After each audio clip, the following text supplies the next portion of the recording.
الخير واهلا وسهلا بكل اللي عم يتابعونا بحلقه جديده من كلام في سرك. بالجزء الاول من حلقتنا الليله رح منناقش مشاكل صحيه بحته مرتبطه الى حد كبير منها بالعامل النفسي للانسان وبسلوكه الغذائي والبدني، القولون العصبي، الشخير، وصريف الاسنان. أما بالجزء الثاني موضوعنا مثل العادة رح بيكون أمني بحت مع الزميل أحمد رجب، وطبعا تحقيق خاص. بانتظار شو محضرنا لهالليلة رح نشوف كمان مروان شو محضر. مساء الخير مروان. مساء النور يا رغدة. تمام. مساء الخير عليكي ومساء الخير على الناس اللي متواصلين معانا واللي بقوا قاعدين معانا وبقوا عيلتنا اللي معانا على الفيرتشوال لايف بتاعنا، ولكل الناس عشان جالنا سؤال كتير قوي للفترة اللي فاتت. في ناس واضح ان هم ما كانوش متابعينا من اول الحلقات وابتدوا يتابعونا في الفترة الأخيرة، فعمالين يسالوا ازاي يردوا على الاسئله. يا جماعه انا هبسط لكم الموضوع، الاسئله بتنزل على الفيسبوك مش في يوم عرض الحلقه. لو احنا مش لايف الاسئله بتنزل في اليوم اللي احنا بنصور فيه الحلقه، فبتلاقوا السؤال عندكم، اكتبوا لنا كومنت عليه واحنا ساعتها بنرد عليه. احنا بننزل الاسئله في اليوم اللي بتاع تصوير غير الحلقات اللي بنطلعها لايف، فانتوا تقدروا تتواصلوا معانا. ابعتوا لنا مسجز على الصفحه بتاعتنا على الفيسبوك اللي هي كلام في سرك، اللي انتوا بتبعتوا لنا عليها عشان عايزين تعرفوا ازاي تردوا على الاسئله. فدي الطريقه اللي بتقدروا تردوا بيها عليها. وكمان مش بس على الفيسبوك، ما تنسوش ان احنا عندنا اكونت على تويتر بتنزل برضو الاسئله عليه. الاكونت بتاعنا على تويتر اللي هو @كلام في سرك، تعملوا فولو عليه، ولو عايزين تردوا على الاسئله بتعملوا منشن لينا، وكمان بتكتبوا الهاشتاج بتاعنا اللي هو هاشتاج كلام في سرك بالعربي. وكمان ما تنسوش ان احنا عندنا انستجرام بروفايل اسمه كلام في سرك، ده عليه صورنا وصور الميكنج وصور الضيوف بتوعنا. تقدروا تخشوا برضو تعملوا لنا كومنتات على الصور لو انتوا عايزينها. وخليني اقول لكم ان احنا البرنامج ده قام بيكو، مش بس بينا وبفريق الاعداد، لا بيكو كمان، والمواضيع اللي انتوا اديتوها لنا من الاول. وفي مواضيع كتير قوي انتوا طرحتوها من خلال السوشيال ميديا واحنا اخدناها هنا وناقشناها معاكم في البرنامج، فخليكم متواصلين معانا. ولاي حد متابعنا جديد احب افكره ان كل الحلقات من ساعه ما ابتدينا كلام في سرك لغايه النهارده موجوده على اليوتيوب على الحياه تي في نتورك. تقدروا اي حد عايز يشوف اي موضوع احنا ناقشناه او حلقه فاتته او حلقه عايز يوريها لحد او يشوفها تاني، كل الحلقات موجوده من ساعه ما ابتدينا لحد النهارده. فانا قلت اسلم على الناس واشرح لهم عشان السؤال ده جالنا كتير قوي، الناس بتسال ازاي يردوا على الاسئله. صح. شكرا لك مروان، وبما انه وقتنا ضيق كثير لهالليله رح ندخل مباشره بصلب الموضوع. ومن ماذا تعاني مصر صحيا؟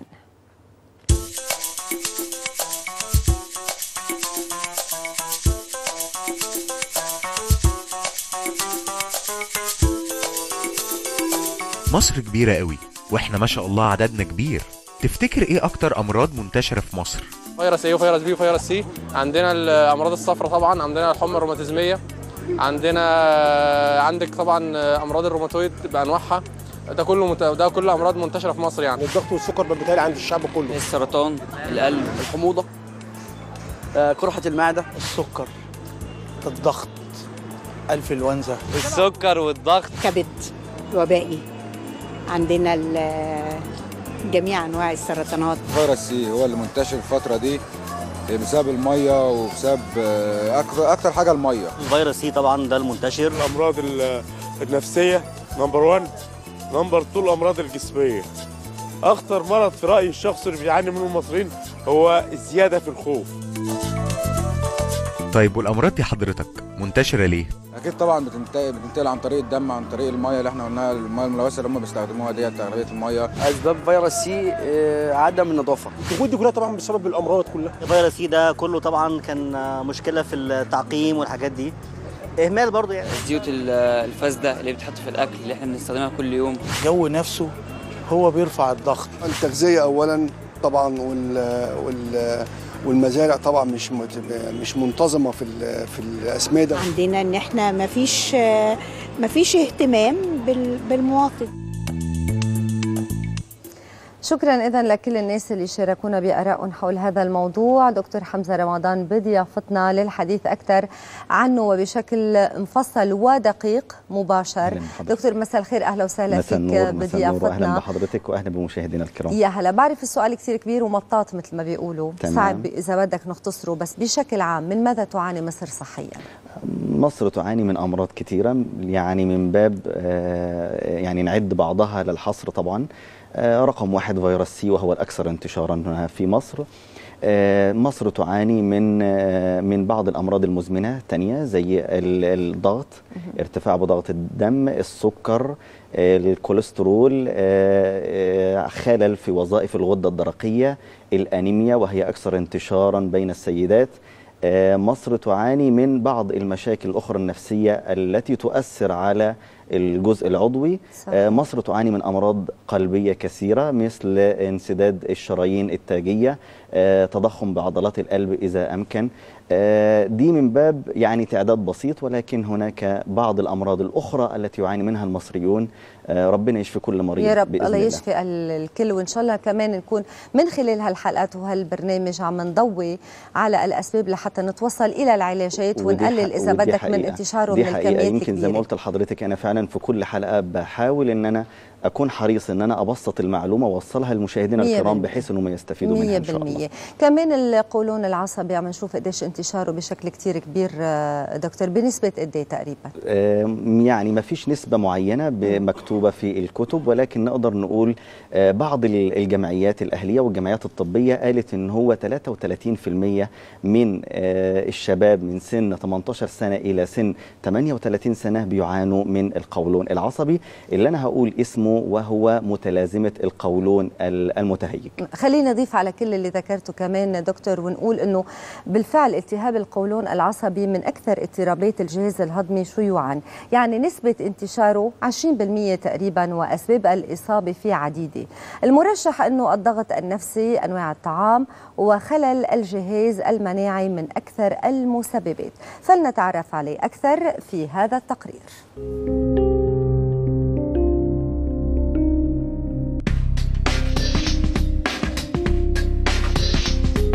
هو يعني ايه قولون عصبي؟ القولون العصبي اعتقد انه هو مرض عصبي يصيب الانسان، واعتقد ان علاجه في الغالب يكون بعلاج النفسيه او بالراحه النفسيه. انا عندي القولون بيجي لي انتفاخ، بطني بتكبر من لو كلتي فول، لو كلتي حاجه بقوطه، باستمرار بزعق انا والعيال. لما كل انسان بيبقى متعصب شويه فبيجي له الم في منطقه الامعاء. انا لما ازعل يعني هيج معايا كثير، اصلا مالوش اي دواء، انا شو باخذ له دواء ما بطيبش. القولون العصبي دوت بيتحرك لما يكون في حاله نفسيه سيئه، بيجي من التوتر والشد العصبي. سببه النرفزه والعصبي. القولون العصبي لما حد يجي له حاجه تضايقه او تنرفزه بيحس وجع في البطن او في القولون عنده، بالتالي يلجا بقى الادويه وحاجات كده ويحاول يهدي نفسه شويه. يجيني القولون ده بانتفاخ، ده قولون العصبي. انت عارف ايه اسباب الاصابه بالقولون العصبي؟ ساعات بيبقى وراثي، وساعات بيبقى بسبب يعني طريقه اكل معينه او استخدام مثلا، ساعات بيبقى سبب التدخين. حاله وراثيه تقريبا او بسبب زياده عصبيه انسان. ممكن ما يكونش مرض وراثي، ممكن يكون مرض موجود ولكن بيظهر في اثناء عمليات العصبيه. في نسبه وراثيه، يا اما وراثه يا اما بتكون زياده مثلا في نسبه البروتينات في جسم الانسان. القولون العصبي مش وراثي. طيب عندك فكرة هو ليه علاج ولا لا؟ علاجه ان يكون حالته نفسيه كويسه. ما عنديش فكره ان القولون العصبي ليه علاج او ملوش. اعرف ان هو بيبقى ليه حاجات كتير قوي تتاخد تمام كادويه يعني، وفي حاجات تانية وقائيه. ماليش علاج نهائي يعني، مفيش علاج نهائي ليه، بس هو عايز الاكل المعين والابتعاد عن التوتر وعن الشد العصبي. حتى نخفف شوي من التساؤلات، الإجابات رح بتكون مباشرة منك دكتور حمزة مثل ما سبق وذكرنا. وبدي رحب كمان بمحمد محرم. مساء الخير محمد. كمان عندك معاناة إذا فينا نقول بسبب التهاب القولون العصبي. دكتور حمزة، شو هو القولون العصبي تحديدا والتهابه؟ القولون العصبي أو بنسميه متلازمة القولون المتهيج، الريتابل باول سندروم، هو عبارة عن خلل في وظائف القولون أو الأمعاء الغليظة. هشرح كده سريعا كده معاكم، اتفضلوا. ده القولون الصاعد، وده القولون المستعرض، ثم القولون النازل، وبعد كده القولون السيني اللي هو على شكل حرف سي، وبعد كده عندنا المستقيم ثم فتحة الشرج. طيب القولون معنى ان يحصل فيه خلل في وظائف القولون. هقول كده سريعا من غير ما نطول على مشاهدينا الكرام. ده القولون العصبي نتيجة اما زيادة في الحركة اللي بتحصل في القولون العصبي، فبالتالي نقول ايه، هو وظيفته الاساسيه عباره عن امتصاص المواد والكربوهيدرات والبروتينات والماء الى خارج الامعاء. نعم. طيب لما تكون الحركه سريعه، لما يكون الحركه سريعه في الجدار بتاع القولون، اسباب الحركه السريعه شو يعني؟ هنقولها حضرتك. انا اسف متاسف، هقولها لحضرتك حالا. فبالتالي يحصل بعض مضاعفات القولون وهي الاسهال. العكس تماما، لما يحصل ان الحركه تبقى بطيئه فبالتالي افراز المواد بيكون اكتر ويحصل الامساك. طيب ايه اسباب الحركه؟ هناك دراسات عديده. الدراسات العديده اثبتت كالاتي: اولا في النظام الغذائي ليه دور كبير جدا. الحاجات اللي هي بتحتوي على دهون اكتر بيكون انسان مصاب اكتر انه يتعرض للقولون. في بعض الحاجات التانية، منها دراسة اثبتت ان في مادة اسمها السيروتونين، وهي عبارة عن مادة بتفرز من نهايات الخلايا العصبية. النهايات الخلايا العصبية، تعالوا اتفضلوا معايا، هنقول ان نهايات الخلايا العصبيه بتفرز ماده اسمها السيروتونين. السيروتونين ده يا جماعه هو اللي بيبقى موجود 5% منه بيبقى موجود في المخ، و95% منه موجود في الامعاء. وبالتالي عندما يحصل خلل في هذا الهرمون يتراكم اكتر جوه القولون. كلام جميل، مما يسبب الارتباط اللي احنا بنقوله ما بين الحاله النفسيه السيئه والالتهابات القولون او القولون العصبي. إلها علاقه بعمر معين دكتور ولا لا؟ احنا قلنا حضرتك ما هوش له علاقه بحاجه معينه، ولكن قد يحدث اكتر عند الفئه اللي هم عندهم حركه زياده، عندهم ممكن نقول نوع من العصبيه زياده، زي ما مكتوب كده على منظمه الصحه العالميه ان في 33% من الناس يصابون بالقولون العصبي سنويا ما بين سن 18 الى 38 هلا سنه. محمد موجود معنا عنده كمان مشكله من هذا النوع. من امتى ابتدت مشكلتك بالقولون محمد؟ يعني هو تقريبا كده من فتره قريبه مش من بعيد يعني. كنت تحس بايه؟ شو العوارض كانت؟ يعني ممكن لما كنت موضوع يعصبني او ينرفزني ببتدي احس بتعب، او لما مثلا ممكن اكل بقوليات بجميع انواعها او مسبكات كتير ببتدي احس بقى بالتعب او الوجع اللي عندي. ورحت طبيب وعم تتعالج هلا له؟ حسيت حالك صرت بمرحله افضل ولا بعد؟ لسه لازم تستفيد لكن من وجود دكتور حمزه معنا طيب. لحتى يعطي اكثر شروحات حول طرق العلاج، اذا في اضافات كمان دكتور على الموضوع اللي هل في اسباب اخرى ممكن تسبب القولون او اللي بنسميه متلازمه القولون المتهيج؟ بعض البكتيريات زي السالمونيلا وحاجه اسمها الإيشيريشيا كولاي تسبب احيانا مع اذا تكرر هذا الالتهاب ممكن تسبب التهاب في القولون. اثبت برضو بعض الدراسات اثبتت ان في 3% من الناس اللي عندهم القولون مصاحب معاهم حاجه اسمها السيلياك ديزيز، اللي عندهم حساسيه من بروتين الجلوتين الموجود في القمح. كلام جميل طبعا. طيب عشان الدكتور يوصل بقى للتشخيص النهائي ويعرف هل هذا القولون عصبي او المتلازمه القولون المتهيج ولا لا، اولا لازم الفحص السريري. المريض بيعاني من الام في البطن، احيانا اسهال واحيانا امساك. الاسهال قد يكون مرتبط بالطعام او عند الصباح. المريض ممكن يعاني بحاجات تانية زي الانتفاخات المستمره، ودي شكوى بتبقى سيئه جدا. التهاب القولون بيبقى مصاحب لبعض المخاط في البراز، بس لازم نكون واثقين وعارفين ان هو ما بقاش مصاحب براز مدمم او دم في البراز او في دم، عشان احنا كده ان شاء الله في حلقه جايه هنتكلم عن اسباب بقى الدم في البراز مختلف تماما عن متلازمه القولون المتهيج. نعم. الله ينور طيب دكتور، علاجاته سهله صارت اليوم؟ يعني ما بعرف شاب مثل محمد يعني بعمر صغير وتارك حاله بهيدا الشكل من دون استشاره طبيه، في حال ما تم علاج هذا الموضوع الى اين ممكن تؤدي هالمشكله؟ هو حلاوه يعني الموضوع، احنا بنتكلم الحمد لله عن موضوع سهل النهارده. يقدر الانسان يعالج نفسه بطريقه سليمه وصحيحه، ملوش اي مضاعفات على المدى الطويل، غير ان هي كل الاعراض مزعجه وبتسبب دايما يعني قلق للمريض. علاجه في منتهى السهوله. نبدا كده بنقول بالنظام الغذائي الصحيح. ينصح دايما المريض القولون العصبي يا محمد ان احنا ناكل اكتر من 4 إلى 5 وجبات في اليوم. يعني ما نكتفيش ب3 وجبات، بحيث ان كل وجبه تبقى قصيره. نعم. الاكثار من السوائل ما عدا السوائل اثناء الاكل، فما يشربش ميه اثناء الاكل، تشربها قبل الاكل يستحسن وبعد الاكل بنص ساعه. وخاصه العصائر الفريش اللي هي تحتوي على الياف اللي لسه هقول عليه. الاكثار من الخضروات والفواكه لان هي اكتر حاجه تحتوي على الالياف. نعم. الناس اللي بتعاني من اسهال بننصحهم دايما انه يقللوا الحاجه السبايسي، يقلل اللبن والسمك المقلي، يعني اقصد على الدهون بشكل عام. طيب من الحاجات المهمه جدا الرياضه، لو نمشي كل يوم من نص ساعه الى ساعه ده كافي ان هو يقلل من بنسميه تهيج القولون. مهم جدا انك انت تتعود انك انت ازاي تخلي اعصابك دايما هاديه، تستعين بالله سبحانه وتعالى. وقت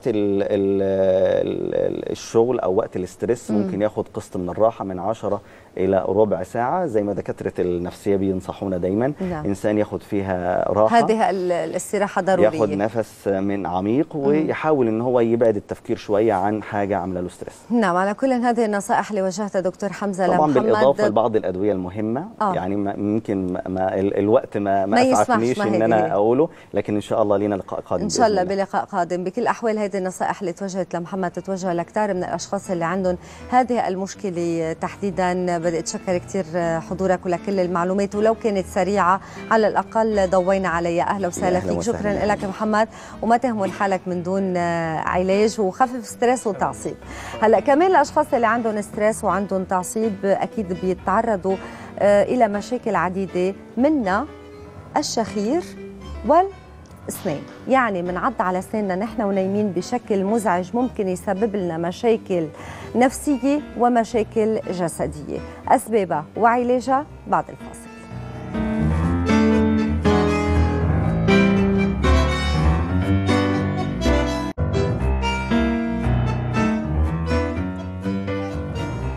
ممكن يسبب لك مشاكل صحيه، نفسيه، والاهم مشاكل زوجيه. الشخير اثناء النوم بيشخر. نعم بيشخر. حضرتك عايزه تخلعي جوزك عشان بيشخر؟ قال بيشخر ايه؟ ما كل الناس بتشخر، ده مش بعيد القاضي اللي هينظر القضيه يكون بيشخر. هي طبعا مش هتوصل للخلع لا قدر الله، لكن اكيد الشخير مشكله مزعجه. الانسان ما بيحسش وهو نايم، دايما اللي جنبه هو اللي بيحس فبيصحيه. ناس بعيده كده ان شاء الله. الحمد لله. عندي اخويا عشان هو مبيبقاش بيشتغل كتير وكده فبيبقى تعبان شويه. في حد من عيلتي اكيد طبعا. لا عندي ابني. ده انا بفضح الدنيا، انا اول واحد بفضح الدنيا وانا نايم. بس كان بتشكي منه وانا نايم. لا لا لا لا. طب انت تعرف ايه هي اسباب الشخير اصلا؟ احتمال المخده تكون عاليه او حاجه زي كده، بس ما اعرفش هي حاجه اسباب ايه. تعب وارهاق، بيبقى شغال كتير وكده فبيرجع بيبقى همدان. نومه غلط على المخده، وفي بتبقى ناس عندها لحميه. بالنسبه للجماعه اللي هم عاده بيبقوا تخان، بيبقى في نسبه دهون على فوق، يعني تخين شويه، بيبقى نايم على ظهره فبيدي في صعوبه في التقاط النفس. ان احنا بننام على مخدات واطيه، او مثلا يكون في مشكله في اللحميه فنروح للدكتور. ارهاق، تعب، مشاكل في البيت. حاجه في اللحميه، ممكن نومه غلط. كتر التعب والشغل بس هو ده اللي بيخلي الواحد يشخر. تبقى حساسيه شغل. اقول للمدام ما تضايقنيش عشان ما اشخرش انا ونايم.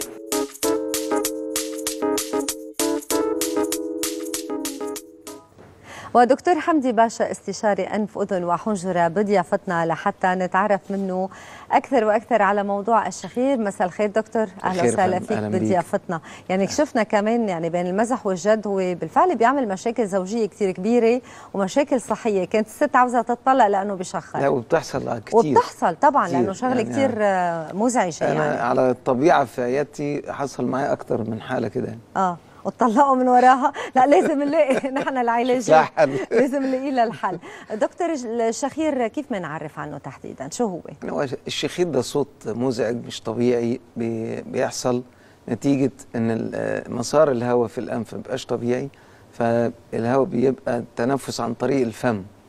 عن طريق الفم بيبقى فيه سقف الحلق الرخو وفي اللهاه، الاثنين دول بيتحركوا مع الهواء فبيعملوا الصوت اللي احنا بنسمعه ده. طبعا بتتراوح قوة الصوت من حاجات بسيطة لحاجات بتتقاس بشده الصوت، حاجات صح. حاجات كبيره قوي يعني. صح، وبيكون يا اوقات بشكل متقطع، يا بيكون بشكل اذا بدك مستمر وطويل. وهو الحقيقه مشكله صحيه واجتماعيه يعني ولها مضاعفات خطيره، الناس مش واخده بالها ان الموضوع ما هواش بسيط زي ما الناس متخيله. طيب دكتور، له ارتباط بالتعب؟ يعني عاده بيقولوا بشخر عشان تعبان طول النهار، صحيح؟ في جزء منه كده، في جزء كبير من السمنه. يمكن كان في حلقه قريب حضرتك عاملاها عن السمنه. صح. اما بتتحل مشكله السمنه بيتحسن كتير. في دلوقتي في دراسات دلوقتي بتقول ان في جين خاص بالشخير. ازاي يعني؟ يعني في واحد يبقى ما عندوش اسباب واضحه طبيه ولكن بيشخر. ورثي يعني. اخدها من العائله. ممكن. في طبعا اسباب 70% او اكتر في الانف. في مشكله حاجز انفي، في انحراف او اعوجاج. في حاجه اسمها زوائد انفيه موجوده اصلا في الانف تبقى متضخمه. في ناس بتتكون عندهم من الحساسيه لحميات في الانف زياده عن اللي موجود. يعني اذا ما نشرح اكثر من خلال الصوره كيف يعني ده مسار الانف الطبيعي. ده اللسان، ده الفم. المنطقه دي يعني فيها اللحميه، ممكن تبقى في الاطفال. الشخير بتاع الاطفال في الصغر حاجه مزعجه قوي وخطيره، لان ممكن الطفل وهو رضيع وهو رضيع يبقى فيه مشكله في الشخير، يعني في النفس مش طبيعي. فممكن هو بيرضع من ثدي امه وهي لو نامت يعني ممكن يجيله توقف مفاجئ للتنفس اثناء النوم. ممكن تحصل وفاه. يعني شغله دقيقه جدا جدا. فالسن الصغير بيبقى اخطر شويه من الاكبر. نعم. فهو حاجات كتير عن طريق الانف بيبقى المشكله. جزء كبير برضو في اللوز، تضخم اللوز واللحميه بالذات في الاطفال، طبعا ممكن في الكبار. حجم اللسان، ساعات حجم اللسان يبقى مختلف، ودي بتظهر كمان اكتر في الناس اللي عندهم يعني في امراض زي الداون سندروم او المونج اللي بيسموه. نعم. بيبقى حجم اللسان كبير شويه، وفي ناس حجم لسانهم اكبر من الطبيعي، بيشغل مساحه من تجويف الفم. ممكن المانديبل او اللي هو الفك يبقى يعني مش طبيعي شويه في الشكل فيأثر كمان. ممكن حتى الفقرات العنقيه لها دور. ممكن يبقى يعني في مشكله في الفقرات العنقيه او اعوجاج او في فقرات مش متزنه مع بعضها تعمل مشكله الشخير. حاجه مشهوره قوي اللي احنا قلناها مع اللي هو الشورت اند اوبيس نيك، اللي هو الرقبه القصيره التخينه. يعني دي حتى ناس منهم ممكن يشخر وينام قاعد. فبرضه دي مهمه. فالسمنه عشان كده بقول لحضرتك السمنه مهمه جدا. من ابرز الاسباب شكلها دكتور، صح؟ عم نحس بنشعر كانه من ابرز الاسباب، صحيح؟ السمنه. بنلاقيهم قاعدين بالنهار. وطبعا في الاطفال اشهر حاجه اللوز واللحميه. والحساسيه الانف وانحراف الحاجز الانفي، دي مشاكل مشهوره وبنقابلها كل يوم. طب هي له تاثيرات صحيه دكتور على المدى البعيد؟ يعني للشخص اللي عنده اياها وبشكل المدى البعيد والقريب. يعني النفس ده ما نقدرش نستغنى عنه. فواحد ما بيتنفسش كويس هيبقى فيه جفاف في الحلق. التنفس من الانف هو ده التكييف الطبيعي بتاع الجسم، وده اعظم جهاز تكييف في العالم ربنا خلقه، لان ده في الشتاء اللي احنا فيه ده الهواء البارد اتفضل استريح دكتور. نعم. بيبقى دافي قريب من درجة حرارة الجسم اللي احنا بنرتاح لها. وفي الصيف الهواء الساخن بيبقى برضو بارد متوافق مع الجسم.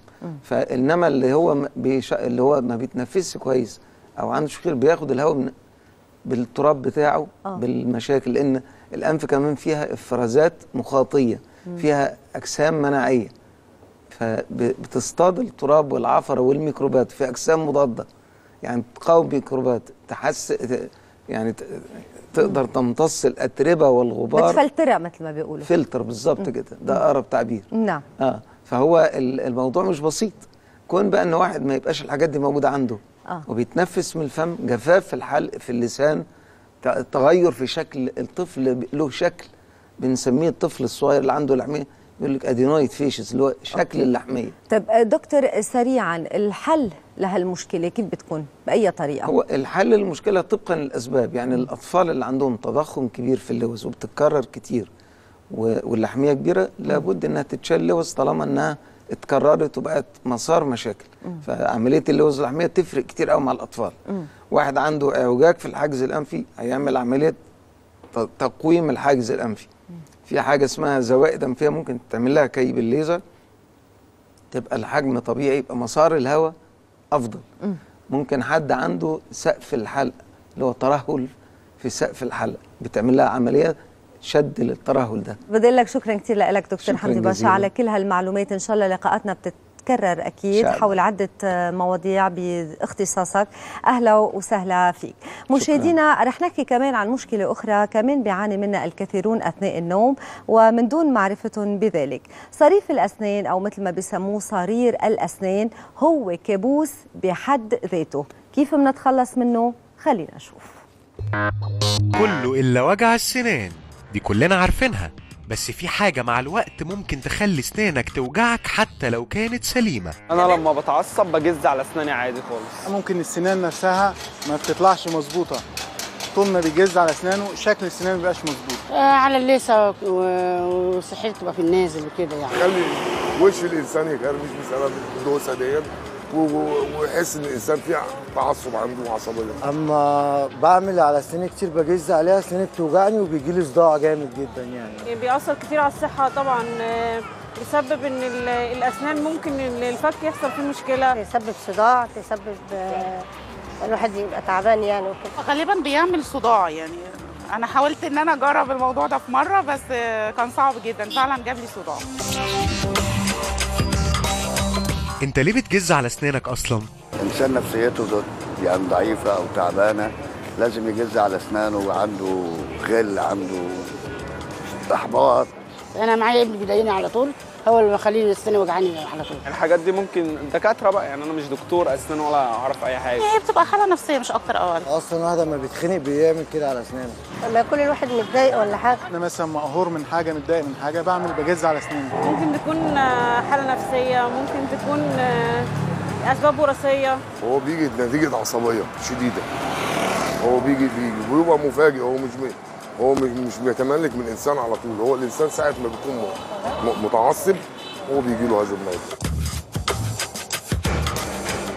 إذا شو هو صرير الأسنان؟ هذا اللي رح نعرفه مباشرة من ضيفنا دكتور حسن نجم، مدرس مساعد كلية طب أسنان جامعة 6 أكتوبر. مساء الخير وأهلا وسهلا فيك دكتور حسن. أهلا وسهلا بحضرتك. يعني كمان مشكلة كتير من الأشخاص بيعانوا منها أثناء النوم وأسبابها عديدة. خلينا نبلش بأبرزها دكتور، شو هي؟ أهم حاجات نتيجة صرير الأسنان اللي هو الجز، بنسميه إحنا الجز، هو الضغط العصبي اللي بيتعرض إليه الإنسان طول حياته. معظم الناس دلوقتي بتعاني من الضغط والستريس اليومي، فما بيقدرش يفرغ طاقته دي لأن هو بيجز على أسنانه، بيبدأ يكحت طبقات المينا الخاصة بالأسنان. نعم. فده من الأسباب المهمة الضغط العصبي. من الأسباب التانية ممكن تبقى أسباب نتيجة نقص الكالسيوم والبوتاسيوم الموجودة في جسمه، نتيجة الغدة الجردرقية فيها مشكلة، نقص الأكل اللي فيه الكالسيوم، فده بيعمل شد عضلي في عضلات الفك فيؤدي إلى وجود الجز على الأسنان. يعني بس أبرز سبب هو الاسترس أو التعصيب أو ضغط الحياة اللي نحن بنعيشه، هي من المسببات. طيب الشخص اللي عنده هذه العادة بيعرف فيها؟ يعني في دلائل عليها ولا لا؟ غير إنه حدا يقول له كنت كل ليلة عم بتعص على أسنانك. معظم الناس اللي عندها جز على الأسنان لا ما بتعرفش إنها عندها جز على الأسنان. إحنا بنكتشفه 90% من الحالات بالصدفة، إن واحد جاي بيشتكي إن مراته طول الليل بتجز على أسنانها وسامع صوت الجز أو العكس. فبنبص على الأسنان بنلاقي إن الأسنان تقريبا معظمها اتاكل، السطح الطاحن بتاع الأسنان كله اتاكل، فده بنكتشفه بالصدفة. وفي ناس تاني بتيجي تقول أنا بحس إن أنا بصحى من النوم عندي صداع جامد جدا في دماغي، وعندي حاسس إن عضلات بقي واقفة بتوجعني جدا. فده من الأسباب اللي احنا بنكتشف من خلالها إن المريض ده بيجز على أسنانه طول الليل. حتى ممكن إذا لفترات طويلة يؤدي إلى مشكلة بالحنك، صح؟ أكيد طبعا. شو بيصير بهالحالة؟ في حالات الإنسان اللي بيجز على أسنانه بيحس إن الأسنان كلها اتاكلت، فالكلام بتاع الأسنان ده كله بيخلي شكل الوش مختلف. الوش هو بيحافظ على طول الوش، هو طول الاسنان، علاقه بين الفك العلوي والفك السفلي. طيب لو الاسنان دي اتاكلت بيحس الانسان ان هو حصل له عجز فجاه، اسنانه حصل هنا رينكلز والحاجات دي كلها. فمعنى كده ان احنا لازم نحافظ على الطول ده طول الوقت، ان احنا نعالج بقى موضوع الجز على الاسنان. وهون ندخل اذا بالعلاج او طرق العلاج. شو ابرزها دكتور؟ وهل مزبوط في شيء بنقدر نلبسه نحن ونايمين تنقدر نحمي اسناننا بهذا الموضوع؟ بس اول حاجه احنا بنعملها ان احنا بنلبس المريض بتاعنا حاجه اسمها واقي ليلي او نايت جارد. النايت جارد ده بنلبسه للمريض، ودي الستيج الاولانيه في العلاج. اول مرحله بس هي مزعجه كمان مما لا شك فيه يعني. لا لو اتعملت هارد، لكن لو هي اتعملت سوفت وناعمه خالص لينه بتبقى كويسه جدا في الاول. المريض بنلبسها له في اول 6 اشهر وبنشوف هل في تحسن. لو في تحسن والاسنان خلاص مع العضلات ارتاحت، ما عادش بيجز على اسنانه، خلاص احنا كده نجحنا، نبدا نعالج الاسنان اللي اتاكلت. لكن لو ما تحسنش، في طريقه تانية ممكن نعملها له بعد استخدام النايت جارد لمده 6 شهور، نستخدم بعد كده حاجه زي ماس ريلاكسنت، مرخي للعضلات مع النايت جارد. اضافه له يعني. بالاضافه الى النايت جارد نستخدم مرخي للعضلات لمده 3 ل 6 اشهر برضو، ونشوف هل في تحسن. اوكي حسينا التحسن، خلاص اتعالج المريض. طب ما حسناش بتحسن، نيجي لاخر مرحله وهي حقن العضلات بتاعه الفك بماده اسمها بوتوكس. خلال ال3 مراحل دول، النايت جارد والماسل ريلاكسنت والحاجه الثالثه البوتوكس، بنعمل حاجه مهمه قوي اللي هي علاج طبيعي. زي اي انسان ما بيحصل في عضله من عضلاته شد عضلي، بنعمل له علاج طبيعي. العلاج الطبيعي ده اللي هو ايه؟ بننصح كل المرضى اللي عندهم جز على الاسنان ان لو سمحت قبل ما تنام اعمل كمادات ميه سخنه على خدك يمين وخدك شمال لمده 5 دقائق وبس. حاجه تانية طلعت الايام اللي فاتت وبقت عامله طفره عظيمه جدا في علاج الجز، هو الليزر. الليزر بيتسلط على العضلات بتاعه الفك. بيعمل ايه؟ بيوصل الدم بطريقه سليمه للعضله دي. فبيوصل تغذيه كويسه، بيوصل كالسيوم كويس، بيوصل بوتاسيوم كويس، فبتخلي العضله دي طول الوقت متغذيه، فما تحتاجش ان هي يحصل لها الشد العضلي، فيبدا يقل المريض عن موضوع الجز في اسنانه. حلو، ممتاز. ممتاز. دكتور حسن نجم، انا بتشكر كثير حضورك معنا وعلى المعلومات. اكيد لقاءاتنا بتتكرر بمواضيع ثانيه اذا الله راد. شكرا لك، لانه حان الوقت هلا ننتقل مباشره الى الشق الامني الخاص بزميلنا الاعلامي احمد رجب، فبنتمنى لكم متابعه شيقه وعلى امل اللقاء كمان بمواضيع مختلفه بالشق الخاص فينا من كلام في سرك.